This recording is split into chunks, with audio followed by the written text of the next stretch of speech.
ओम शांति। आज सुनते हैं 18 जनवरी 81 की अव्यक्त मुरली। आज प्यारे बाबा ने मुरली में कहा, स्मृति स्वरूप का आधार याद और सेवा। यह है मुरली का टाइटल। आज की मुरली में बाबा ने कहा, मधुबन की किस बात की कॉपी भक्तों ने की है। दूसरा, भगवान की बच्चों के पीछे परिक्रमा कैसे लगाते हैं। तीसरा, 18 जनवरी के दिन को क्या वरदान मिला हुआ है। और लास्ट, संगम युगी ब्राह्मणों की विशेषता क्या है। अब सुनते हैं 18 जनवरी 81 की मुरली, स्मृति स्वरूप का आधार याद और सेवा। आज बाप दादा अपनी अमूल्य मणियों को देख रहे हैं। हाँ, बाबा की हम सब कौन है, अमूल्य मणियाँ चारों ओर जिनका प्रकाश फैला हुआ है। हर एक मणि अपने अपने स्थिति रूपी स्थान पर चमकती हुई मणियों के स्वरूप में बाप दादा का श्रृंगार है। आज बाप दादा अमृत वेले से अपने श्रृंगार मणियों को देख रहे हैं। आज के दिन जैसे आप सब बच्चे मधुबन के हर स्थान की परिक्रमा लगाते हो, बाप दादा भी बच्चों के साथ परिक्रमा पर होते हैं।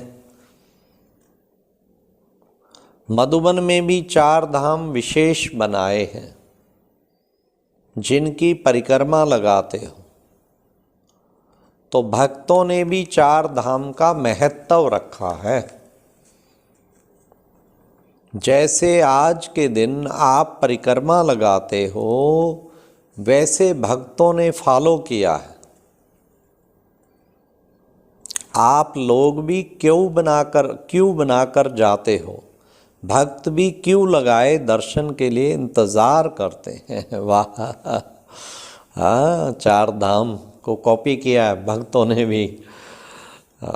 जैसे भक्ति में सतवचन महाराज कहते हैं, वैसे संगम पर सतवचन के साथ साथ आपके सत्कर्म महान हो जाते हैं।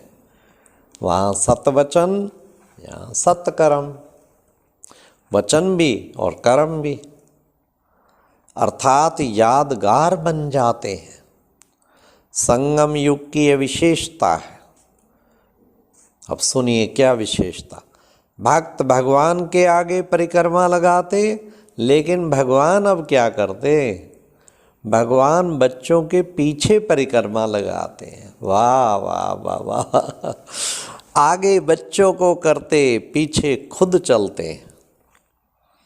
सब कर्म में चलो बच्चे कहते रहते हैं। यह विशेषता है ना। बच्चों को मालिक बनाते, स्वयं बालक बन जाते। इसलिए रोज मालिकम सलाम। वाह बाबा, कितना नशा चढ़ा रहे हैं। रोज मालिकम सलाम कहते हैं। भगवान ने आपको अपना बनाया है या आपने भगवान को अपना बनाया है। Question from God. उत्तर दो। क्या कहेंगे, किसने किसको बनाया।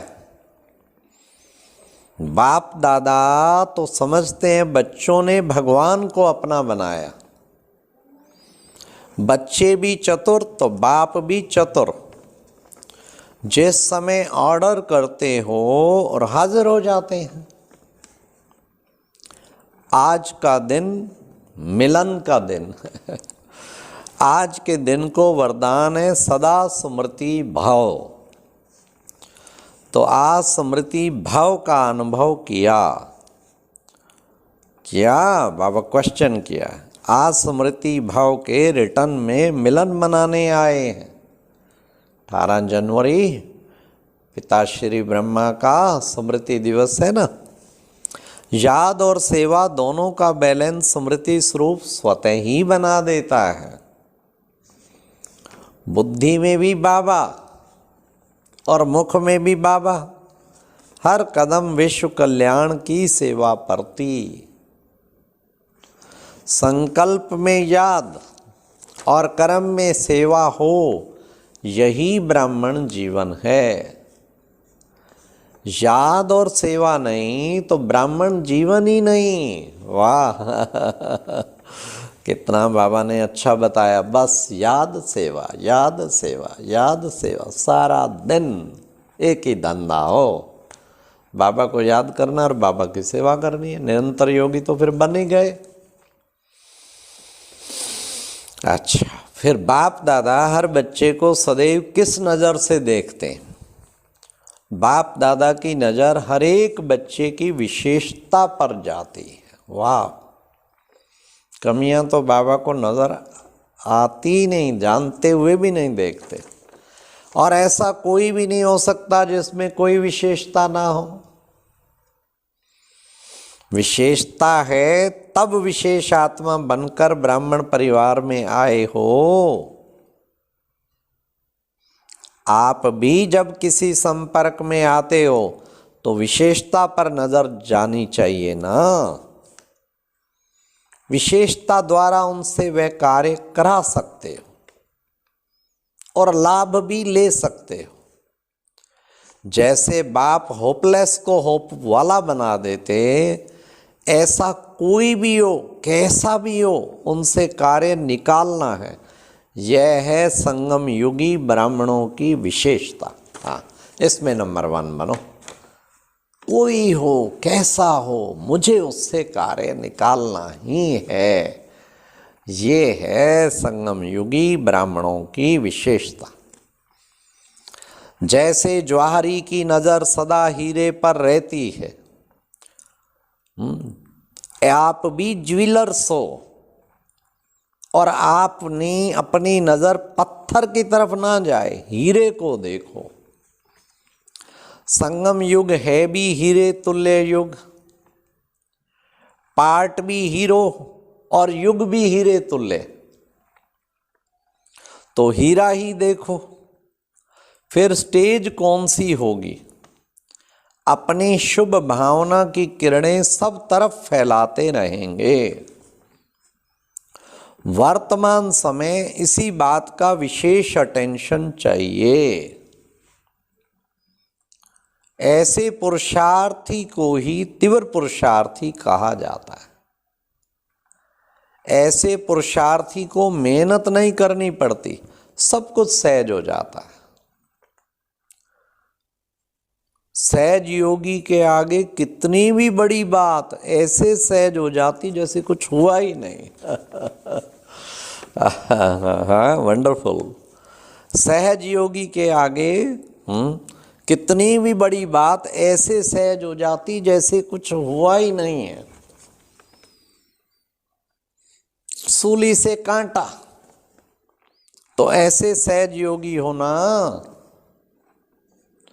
बचपन में जब चलना सीखते हो तब मेहनत लगती है, तो मेहनत का काम भी बचपन की बातें हैं। अभी भी मेहनत क्या, वो तो बचपन की बातें हो गई ना। अब मेहनत समाप्त, सब में सहज। जहाँ कोई भी मुश्किल अनुभव होता है वहाँ उसी स्थान पर क्या करो? हाँ, क्या करो? जहाँ कोई भी मुश्किल अनुभव होता है वहाँ उसी स्थान पर बाबा को रख दो। तो बाबा कहते कि बच्चे, जहाँ भी मेहनत अनुभव हो, जहाँ कोई भी मुश्किल अनुभव होता है वहाँ उसी स्थान पर बाबा को रख दो। बोझ अपने ऊपर रखते हो तो मेहनत लगती है, बाप पर रख दो तो बाप बोझ को खत्म कर देंगे चुटकियों में। रखो तो सही निश्चय से, रखते नहीं है निश्चय से। जैसे सागर में किचड़ा डालते हैं तो अपने में नहीं रखता, किनारे कर देता है, ऐसे बाप भी बोझ को खत्म कर देते। जब पंडे को भूल जाते हो तब मेहनत का रास्ता अनुभव होता है। मेहनत में टाइम वेस्ट होता। अब मनसा सेवा करो, शुभ चिंतन करो, मनन शक्ति को बढ़ाओ। मेहनत तो मजदूर भी करते, आप तो अधिकारी हो। शक्ति को बढ़ाओ। मेहनत वाला जीवन नहीं, अधिकारी वाला जीवन। अच्छा, ऐसे सर्व अमूल्य मणियों को, स्मृति स्वरूप वरदानी बच्चों को हर कर्म सत्कर्म करने वाले महान और महाराजन, सदा बाप के स्नेह और सहयोग में रहने वाले ऐसी विशेष आत्माओं को बाप दादा का याद प्यार और नमस्ते। तो आज बाबा ने कितना सुंदर कहा, होपलेस केस को होपफुल बना देना, जैसे बाबा बनाता है। और कोई भी विशेषता ना हो, कोई एक आधी तो होती है ना, बस उसी को देखो, हर एक से काम निकालना है। और मालेकुम सलाम, और बाबा हमारे पीछे परिक्रमा लगाते हैं। तो कितने नशे वाली आज मुरली थी। अच्छा, और अब यह एक बहुत अच्छी वीडियो भी जरूर देखें।